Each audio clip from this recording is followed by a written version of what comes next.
रे अपनी पत्नी क्लेयर के साथ घर के अंदर आराम से बातें कर रहा होता है। तभी अचानक बाहर से लोगों के चिल्लाने और भागने की आवाजें आने लगती हैं। दोनों घबरा कर बाहर आते हैं और देखते हैं कि पूरी गली में अफरा तफरी मची हुई है। लोग जल्दबाजी में अपना जरूरी सामान उठा रहे हैं और बिना पीछे देखे घर छोड़कर भागते जा रहे हैं। ऐसा लग रहा होता है मानो कोई भयानक मुसीबत पूरे शहर पर टूट पड़ी हो। रे तुरंत अपने पड़ोसी से पूछता है कि आखिर मामला क्या है, लेकिन वह आदमी बिना कुछ बताए जल्दी से वहां से निकल जाता है। तभी पास खड़ा उसका छोटा बेटा धीरे से रे को एक डरावनी बात बताता है। वह कहता है कि उसके पिता के एक दोस्त ने, जो सरकारी विभाग में काम करता है, उन्हें पहले ही चेतावनी दे दी थी। शहर में एक रहस्यमयी वायरस फैल चुका है जो इंसानों को पागल और खतरनाक बना देता है। लड़का अभी अपनी बात पूरी भी नहीं कर पाता कि उसकी माँ तुरंत उसे पकड़कर वहां से ले जाती है। जाते जाते वह रे को सिर्फ इतना कहती है कि अगर उसे अपने परिवार की जान प्यारी है तो तुरंत शहर छोड़ दे। ये सुनते ही रे देर नहीं करता। वह तुरंत क्लेयर और अपनी छोटी बेटी जोई को कार में बैठाता है और शहर से बाहर निकलने के लिए तेजी से ड्राइव करने लगता है। लेकिन रास्ते में उसे एक अजीब नजारा दिखाई देता है। जो लोग कुछ देर पहले शहर से भाग रहे थे वही अब वापस लौटने लगे थे। थोड़ी देर बाद उनकी कार भारी ट्रैफिक में फंस जाती है। रे जब बाहर निकलकर आगे की स्थिति देखने जाता है तो पता चलता है कि शहर से बाहर जाने वाला पूरा रास्ता पुलिस ने बंद कर दिया है। आसमान में हेलीकॉप्टर उड़ रहे होते हैं और लाउडस्पीकर पर ऐलान किया जा रहा होता है कि शहर में जहरीला संक्रमण फैल चुका है, इसीलिए सभी लोग तुरंत अपने घर वापस लौट जाएं। रे को ये बात बेहद अजीब लगती है। अगर हालात इतने खतरनाक हैं तो लोगों को बाहर निकालने के बजाय वापस अंदर क्यों भेजा जा रहा है। तभी अचानक धरती जोर से कांपने लगती है। पास के पहाड़ की तरफ से सेना के लड़ाकू विमान आसमान में उड़ान भरते हैं। अगले ही पल वे पूरे शहर पर बम बरसाना शुरू कर देते हैं। हर तरफ धमाके गूंजने लगते हैं और आग की लपटें सड़कों को घेर लेती हैं। अब सबको सच्चाई समझ आ जाती है। सरकार इस शहर को बचाने नहीं आई थी, बल्कि यहाँ मौजूद हर चीज को खत्म करना चाहती थी। चारों ओर चीख पुकार और भगदड़ मच जाती है। लोग अपनी जान बचाने के लिए पागलों की तरह भागने लगते हैं। उसी दौरान क्लेयर को पहाड़ के ऊपर बने एक स्कूल की याद आती है। उसे लगता है कि शायद वही जगह उन्हें कुछ देर के लिए सुरक्षित रख सकती है। रे, क्लेयर और जोई तुरंत पहाड़ की तरफ दौड़ पड़ते हैं। उनके पीछे लगातार धमाके हो रहे होते हैं और सड़कें आग में बदलती जा रही होती हैं। कई मुश्किलों के बाद आखिरकार वे समय रहते उस स्कूल तक पहुंचने में कामयाब हो जाते हैं। बिल्डिंग के नीचे एक छुपा हुआ अंडरग्राउंड बंकर बना हुआ था। बाहर लगातार धमाके हो रहे थे, इसलिए तीनों बिना समय गंवाए तुरंत उस बंकर के अंदर घुस जाते हैं। रे भारी लोहे का दरवाजा पूरी ताकत से बंद करता है और ठीक उसी पल ऊपर जमीन जोरदार धमाके से हिल उठती है।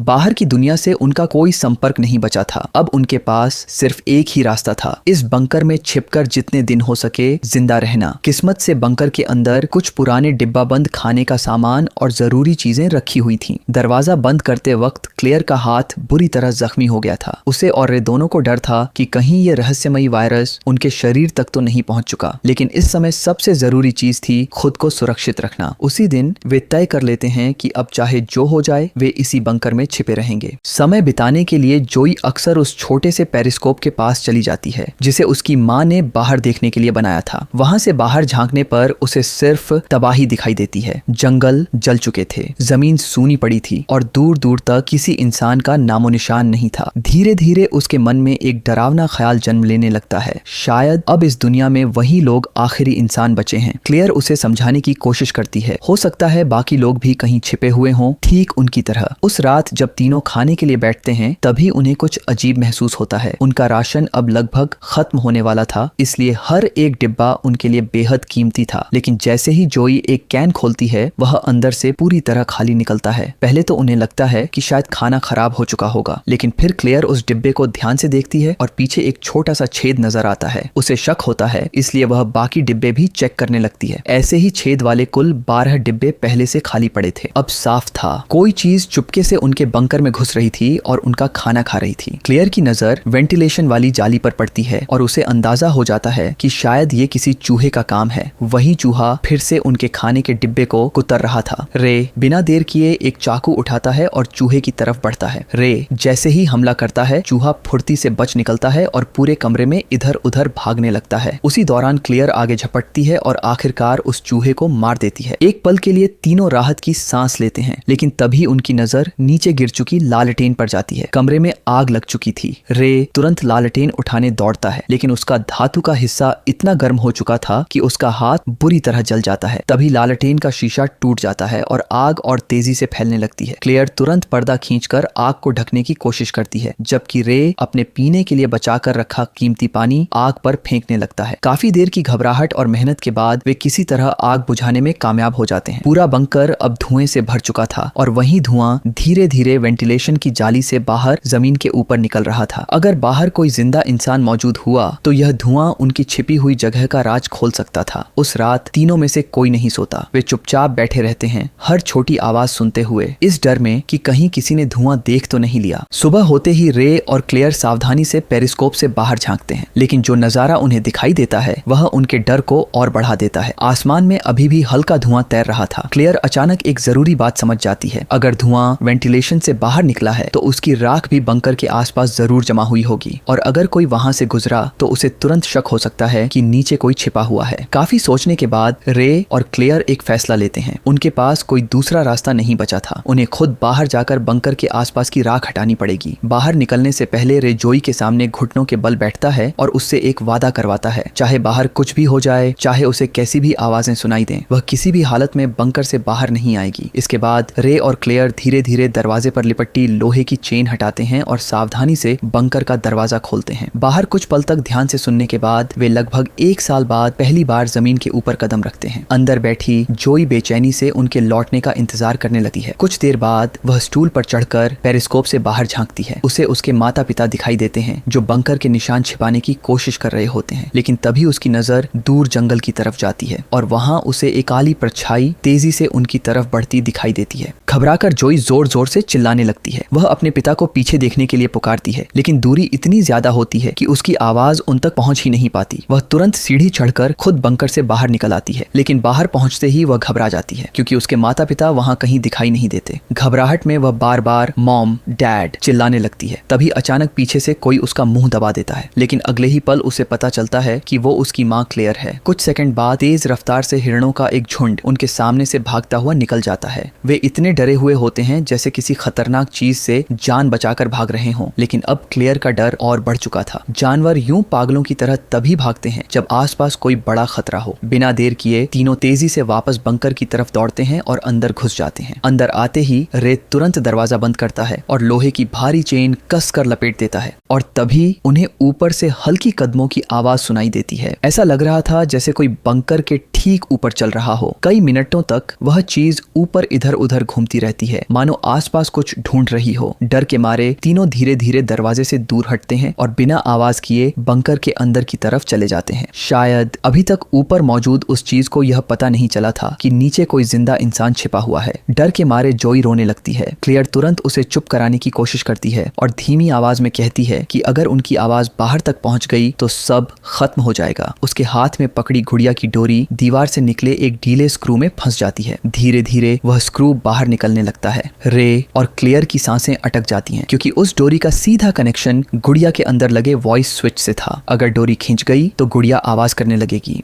दोनों उसे रोकने की कोशिश करते हैं, लेकिन उससे पहले ही स्क्रू अचानक झटके से निकल जाता है और अगले ही पल गुड़िया के अंदर से तेज आवाजें गूंजने लगती हैं। रे बिना देर किए गुड़िया को फाड़ देता है और उसके अंदर का स्पीकर तोड़ देता है, लेकिन अब बहुत देर हो चुकी थी। ऊपर जो भी चीज उनका पीछा कर रही थी उसने सब सुन लिया था। अचानक ऊपर से जोरदार धमाके की आवाज आती है, फिर भारी कदमों की आहट सीधे बंकर के दरवाजे के ऊपर आकर रुक जाती है। अब वह उनकी छिपी हुई जगह तक पहुंच चुका था। अगले ही पल वह पूरी ताकत से बंकर का दरवाजा खोलने की कोशिश करने लगता है। लोहे का भारी ढक्कन जोर जोर से हिलने लगता है। दरवाजा मजबूत चेन से बंधा था, लेकिन उस अजीब जीव की ताकत इतनी भयानक थी कि चेन एक एक करके टूटने लगती है। ये देखकर रे समझ जाता है। वह तुरंत अंदर की तरफ भागता है और पानी के पंप से जुड़ी एक मोटी पाइप को खींचकर निकाल लेता है। उधर क्लेयर भी हिम्मत दिखाते हुए सीढ़ियों पर चढ़ जाती है और अपने पूरे शरीर का वजन चेन पर डालकर दरवाजे को बंद रखने की कोशिश करने लगती है, लेकिन फिर भी लोहे का ढक्कन धीरे धीरे खुलने लगता है और तभी दरवाजे के ऊपर एक काली परछाई दिखाई देती है। उस अंधेरे चेहरे के बीच दो पीली चमकती आंखें सीधे उनकी तरफ घूर रही थीं, जैसे मौत खुद उन्हें देख रही हो। रे बिना सोचे पाइप से उस जीव पर हमला कर देता है। जोरदार वार लगते ही वह चीज पीछे गिर जाती है। मौका मिलते ही रे पाइप को दरवाजे के मैकेनिज्म में फंसा देता है और किसी तरह उसे दोबारा बंद कर देता है। रे का पूरा शरीर कांप रहा था। उसे कभी अंदाजा नहीं था कि बाहर सिर्फ निर्दयी सैनिक ही नहीं बल्कि ऐसे खौफनाक राक्षस भी घूम रहे होंगे। तीनों सीढ़ियों के पास बैठे कांपते रहते हैं। अब उनका छिपने का ठिकाना सुरक्षित नहीं रहा था। वे जानते थे कि हमला दोबारा कभी भी हो सकता है और इस बार तो सिर्फ एक आया था। अगली बार अगर वे झुंड में लौटे तो उनसे बचना नामुमकिन होगा। कुछ देर बाद अचानक पास रखी अलमारी हिलने लगी है। रे और क्लेयर तुरंत समझ जाते हैं वह जीव अकेला नहीं था। ऊपर से लगातार भारी कदमों की आवाजें आने लगती हैं, जैसे सैकड़ों जीव उनके सिर के ऊपर दौड़ रहे हों और फिर वे सभी आकर बंकर के दरवाजे के आसपास रुक जाते हैं। अचानक ऊपर मौजूद सारे जीव एक साथ हमला कर देते हैं। इस बार उनकी ताकत पहले से कहीं ज्यादा भयानक थी। क्लेयर तुरंत अपनी तेल वाली लालटेन उनकी तरफ फेंक देती है। लालटेन गिरते ही पर्दों में आग लग जाती है और कुछ पल के लिए आग की दीवार उन राक्षसों और परिवार के बीच खड़ी हो जाती है। रे और क्लेयर जल्दी से एक भारी अलमारी खिसकाकर रास्ते में लगा देते हैं ताकि थोड़ी देर के लिए उन जीवों को रोका जा सके। तभी उनकी नजर जमीन में लगी एक वेंटिलेशन ग्रिल पर पड़ती है। रे पूरी ताकत लगाकर उस लोहे की जाली को तोड़ देता है और तुरंत क्लेयर और जोई को नीचे बने तंग रास्ते में धकेल देता है। लेकिन जब खुद बाहर निकलने की बारी आती है तो वह बीच में ही फंस जाता है। रास्ता इतना संकरा था कि उसका शरीर बाहर नहीं निकल पा रहा था। उधर दूसरी तरफ से वे जीव तेजी से उसकी ओर बढ़ रहे थे। अब रे के पास कोई दूसरा रास्ता नहीं बचा था। वह दर्द से चीखते हुए जानबूझकर अपने कंधे की हड्डी खिसका देता है ताकि उसका शरीर थोड़ा पतला हो सके। कुछ पल तक दर्द से उसका शरीर कांपता रहता है, लेकिन फिर वह खुद को संभालता है और किसी तरह उस तंग रास्ते में घुसने लगता है। बाहर खड़ी क्लेयर पूरी ताकत से उसका हाथ पकड़कर उसे खींचती रहती है। रे लगभग बाहर निकल ही चुका होता है कि तभी पीछे से एक विशाल जीव उसका पैर पकड़ लेता है और अगले ही पल वह राक्षस उसे वापस बंकर के अंदर घसीट लेता है। लेकिन हैरानी की बात यह थी कि रे डरने के बजाय उन जीवों को चुनौती देता है। वह गुस्से में चिल्लाकर कहता है, आओ देखते हैं तुम में कितना दम है। ऊपर खड़ी क्लेयर और जोई नीचे से आती उसकी दर्द भरी चीखें सुनती रहती हैं। क्लेयर समझ जाती है कि उसका पति खुद की जान देकर उन्हें भागने का मौका दे रहा है। दिल टूटने के बावजूद वह अपनी बेटी का हाथ पकड़ती है और वहां से भाग निकलती है। दोनों जंगल के रास्तों से दूर जाने की कोशिश करने लगती है ताकि उन जीवों से बच सकें। लेकिन भागते भागते उन्हें कुछ अजीब महसूस होता है। जिस हाईवे से कभी शहर के बाहर जाया जा सकता था, वहां अब एक विशाल दीवार खड़ी थी जिसने पूरे रास्ते को बंद कर दिया था। तभी दूर आसमान में एक हेलीकॉप्टर दिखाई देता है। क्लेयर पीछे मुड़कर देखती है और समझ जाती है कि वह सेना का हेलीकॉप्टर है। कुछ ही सेकंड में हेलीकॉप्टर उनके ऊपर पहुंच जाता है और उसकी तेज रोशनी सीधे उन पर पड़ती है। दोनों भागने की कोशिश करती हैं, लेकिन तभी ऊपर से एक बड़ा जाल उनके ऊपर गिरता है और उन्हें पूरी तरह फंसा देता है। वे खुद को छुड़ाने की हर कोशिश करती हैं, लेकिन जाल इतना मजबूत था कि निकलना नामुमकिन था। जाल के बीच से क्लेयर देखती है कि वही काली परछाइयां जिनकी आंखें पीली चमक रही थीं, धीरे धीरे उनकी तरफ बढ़ रही हैं। और यही कहानी का सबसे बड़ा सच सामने आता है। बंदूकें पकड़े हुए ये लोग, जिन्हें अब तक वे राक्षस समझ रहे थे, वे सेना के सैनिक थे जिन्होंने गैस मास्क और नाइट विजन गॉगल्स पहन रखे थे। अंधेरे में उनकी पीली चमकती आंखें ही